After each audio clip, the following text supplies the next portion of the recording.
Yan, si Micaela. Hi. Hello. Siyempre, Red Flag ang title ng Viva Max movie nyo.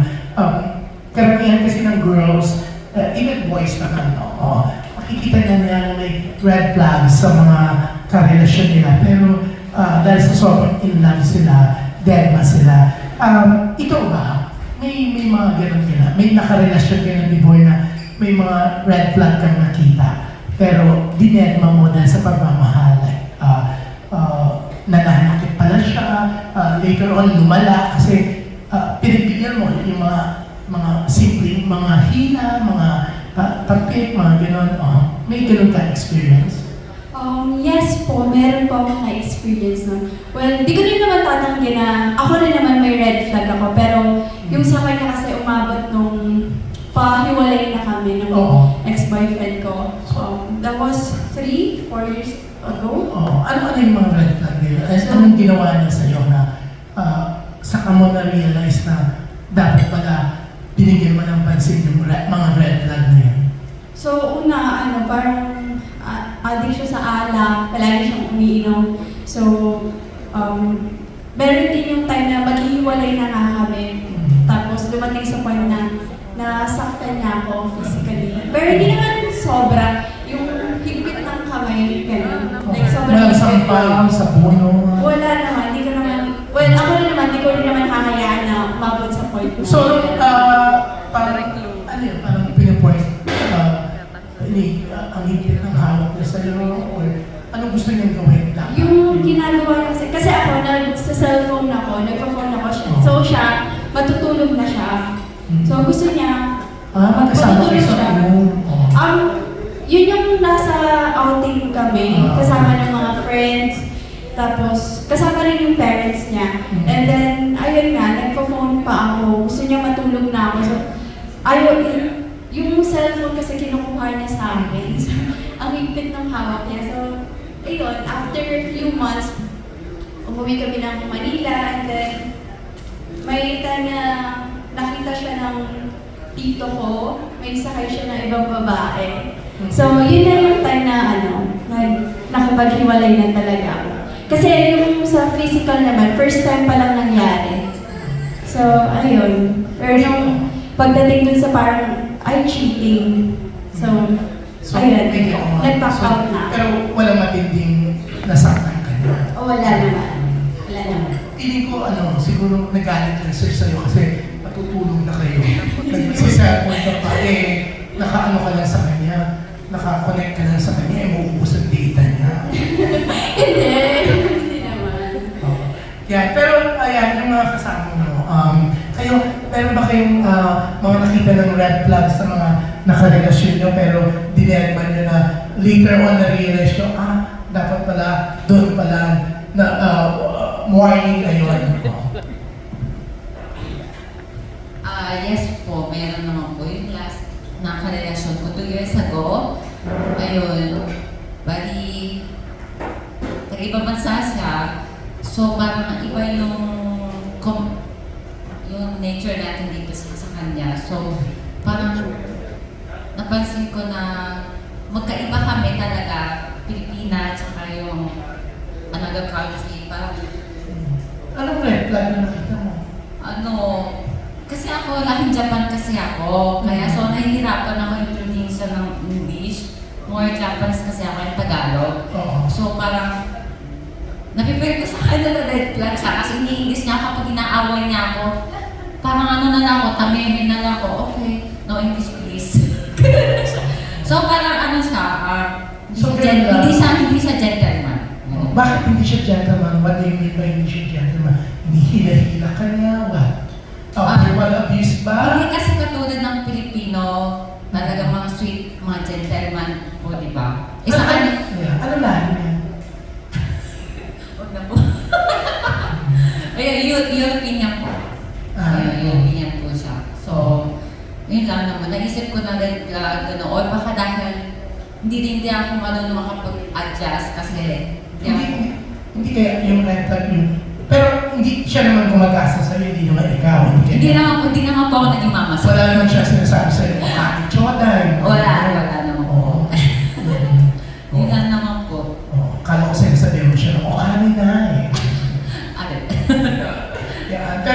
lumaki ka sa Japan. Yes po. Oo. Saan sa Japan darling? Sa Hamamatsu, Ah? near Nagoya po. Okay. Maraming bilog doon, no? Yeah, okay. Sa leading man, hindi yung iba din hindi ka alam. Sa akin po, meron din pong red flag. Pero para po sa akin yung red flag, normal lang naman po yan sa mga magkarelasyon. Kumbaga kung walang red flag po kayo nakikita sa bawat isa, wala po kayong matututunan eh. Kumbaga hindi po kayong mag-grow. Kumbaga, sa bawat red flag na yan, may mga lesson po tayo nakukuha. So, ano yung nakita mong red flag doon sa relasyon mo? Ano Sa- yung relasyon mo? Girl? Girl, O ba din? opo, ayan, yung sa girlfriend ko po ngayon, magpa 5 years na po kami. Ayan, marami po kaming pinagdaanan, marami kaming pag-aaway na nangyari sa aming dalawa.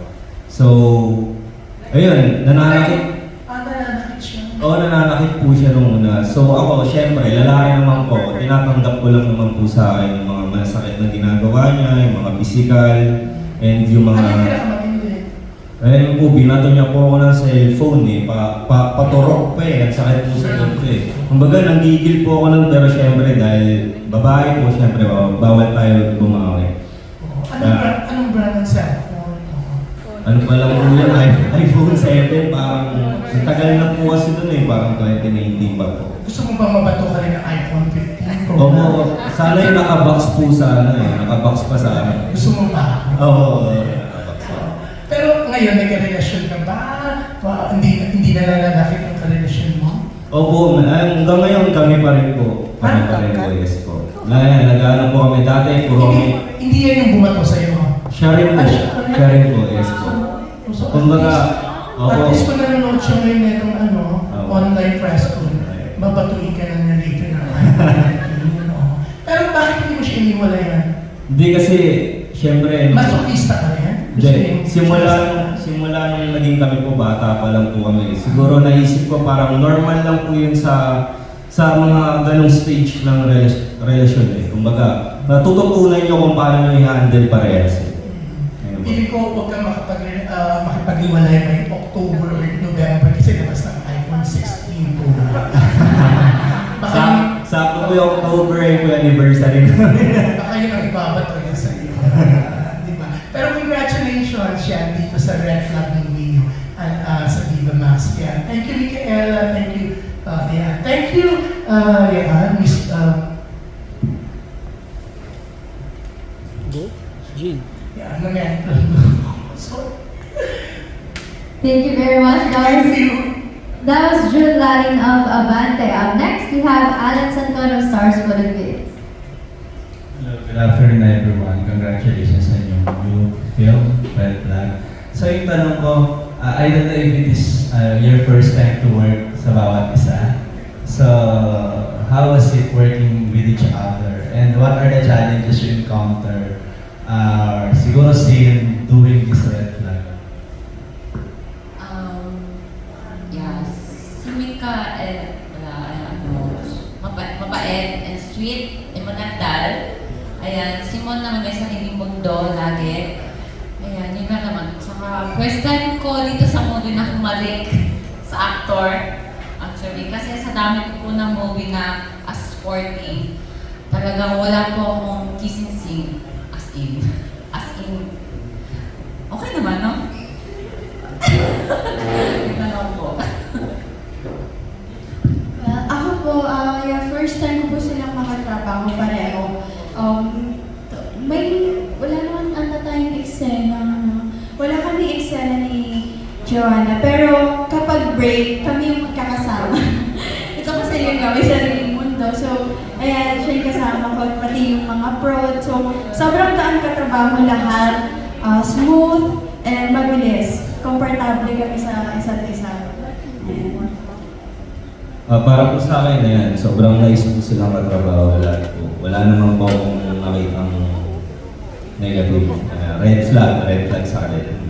Yun ba? Kaya Ellen, Mondo yung sagot yung tanong na ano yung challenges na eksena ginawa niya dito?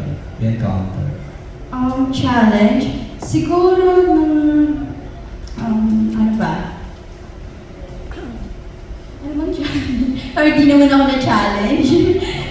Joke lang. Hindi, yung trabaho kasi namin sobrang ang gaan, ang dali lang, lalo na kay Direk Lakambili. So sobrang yung challenge na ginagawa namin, yung like yung challenge, yung siyempre, sa akin challenge talaga yung mga sexy scenes kasi nandun pa rin yung kaba sa akin every time na gagawin yung eksena yun. Pero yun nga, napapadali naman dahil nga sa co-actors and also sa director. Ayun. Ayan, challenge po ako, yun nga po dun sa kissing scene namin ni Mon. Kasi first time ko talaga, hindi ko alam kung ano yung react ko. Pero ayun, almost forcing yata yung ginawa namin ng sa bed scene, ang kissing scene po namin. Yun lang naman po. Challenge sa akin dito, parang may isang araw na parang 4 po yung bed scene ko. Siyempre, masakit po yun. Masakit po para sa akin yun. Siyempre, tanggal blaster, balik, tanggal blaster, balik. Last na lang kay Joanna. Para kasi si Micaela and Mon, parang matagal namin nakakasama sa mga presets, sa mga movies nila. And si Joanna, first time namin ikaw encounter. Please tell us something about, kumbaga, paano ka nagsimula at naging part ng Viva Max? And paano sila naka-discover sa'yo? What do you do before? Parang ganun. Yes po, ako po yung nanalo po ako sa Playmate of the Year 2019 sa Playboy Philippines.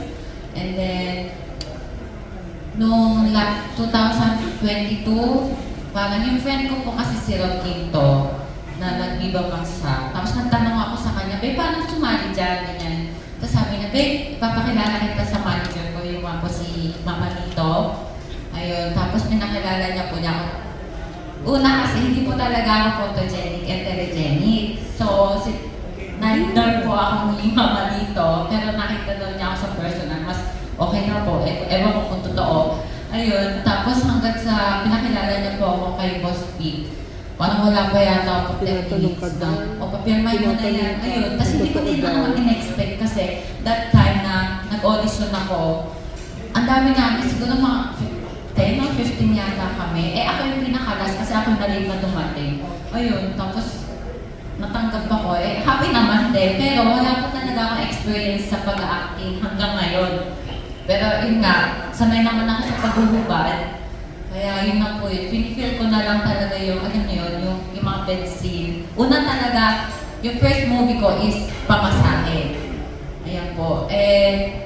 Talagang, hindi ko po alam kung ano yung gagawin ko that time. Pero sinabi na lang sa akin direct na i-feel mo na parang yung boyfriend mo yung kasex mo. Yun. Yun ako po. Hanggang sa madala-dala ko siya hanggang ngayon. Ayan, na-feel ko naman po. Thank you everyone. Congratulations. Thank you, Jean. Thank you. That was Alison Con of Stars for the Bits. Up next, we have Miss Liza Alteria of PhilStar, People's Journal, and ABS-CBN. Hello, good afternoon. So, yung director nila is not here, si Direk Lakambili, right? So, hindi namin siya maka-question. Can you just tell us, how was it working with her? This is her first for Viva Max ba? I'm not sure also. So, can we hear it from you, respectively? Yes po, first movie niya po sa Viva Max. And sobrang grateful po kami kasi kami po yung napili niya para sa unang pelikulang ginawa niya sa Viva Max. How is it working with her? Sobrang nakakatuwa po kasi yun nga po, first time niya po, and then kami po parang nagtutulungan po kami na nagsasabihan kami ng mga ideas kung ano yung mga pwedeng gawin para yung nag-share kami ng thoughts namin din para mapaganda rin yung pelikula na ginawa namin. Sobrang gaan niya katrabaho and nakakatuwa. Hindi kayo nanibago sa kanya to think first time na to for Viva Max?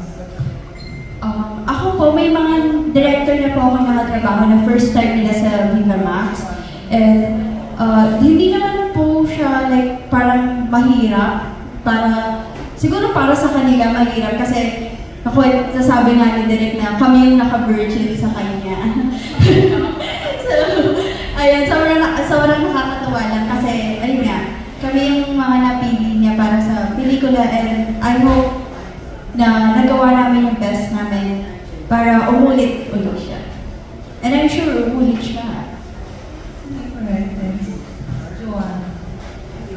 po,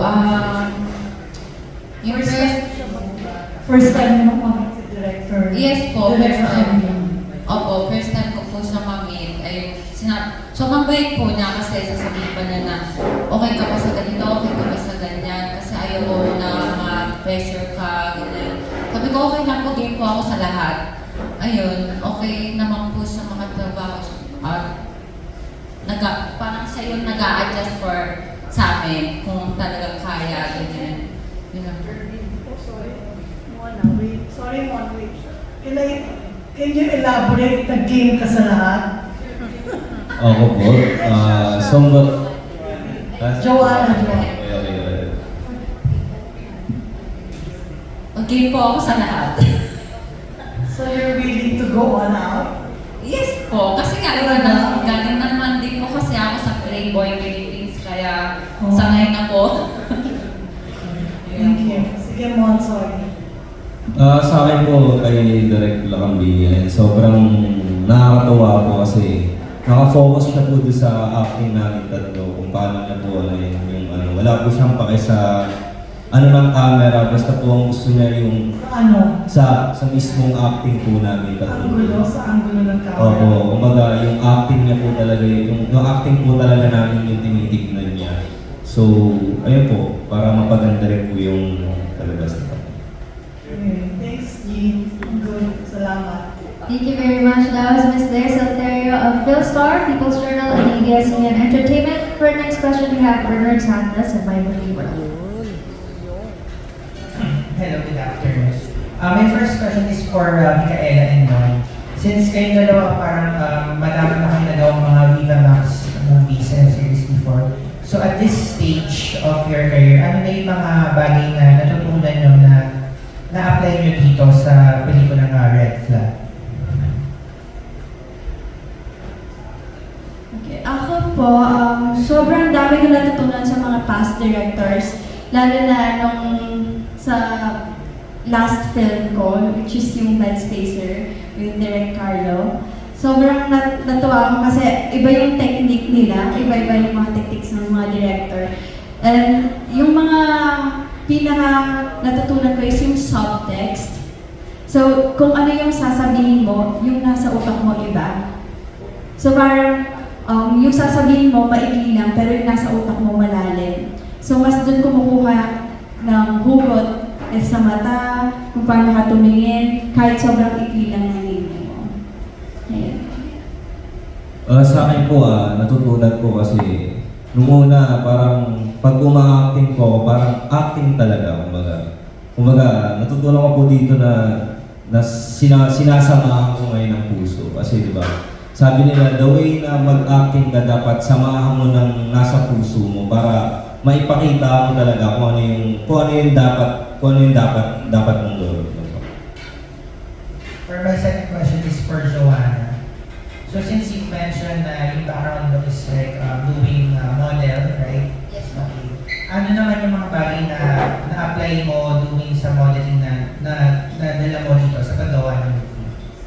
So pag-modeling ko lang po yung mga yung nga po sa Playboy Philippines, sa mga car show, ayun po.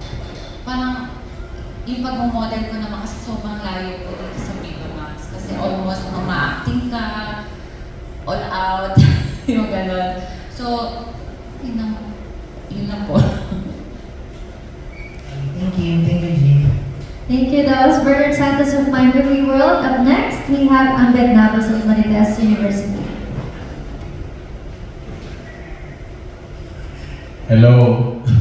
Tanong ko lang kay Mon, paano mo pinotektahan yung mga ka-eksena mo doon sa mga intimate scenes, considering na katulad ni yung isang leading lady natin dito, parang first time yung ginawa na sabi nga niya hindi pa siya naka-experience makipag-kissing or what? Sa akin po kasi, pag ganito po sa mga bedsin, tinatanong ko po muna yung magiging partner ko kung hanggang saan po yung limitations nila. So, tinanong kita. Hindi ko kasi tinanong. Ay, hindi ba? Hindi, yun po, yan, yung sa limitations ko, para kung alam mo po kung paano yung gagawin na mukhang totoo kahit hindi mo po ginagawa. Talaga, totally. Yan po. Reaction girls. Tinanong nga ba kayo? Well, ako nagsasabi ako agad. Inuunahan ko na bago ano. Kasi may mga, ayun nga, siguro, parang siguro nakalimutan niya, may instances na gano'n. So, ako, inuuna ko na, sinasabi ko na agad. Sasabihin ko sa director, sa prod mismo, sa co-actor ko, kung ano yung restrictions ko para, tatanungin ko rin kasi sila kung ano yung restrictions nila. Respect sa isa't isa rin. What about you, Joanna? Natanong ka ba, and how was your experience na sabi mo ka first time mong magkaroon ng KCC sa na kukunan ng camera? So, kabang-kaba po akong time na yun kasi sinabi ko din kay Direk na, Direk, first time kong humali. Okay. Kaya ko naman sa lahat kayo yung halip po kasi first time ko talaga. Pero na-experience mo na sa private?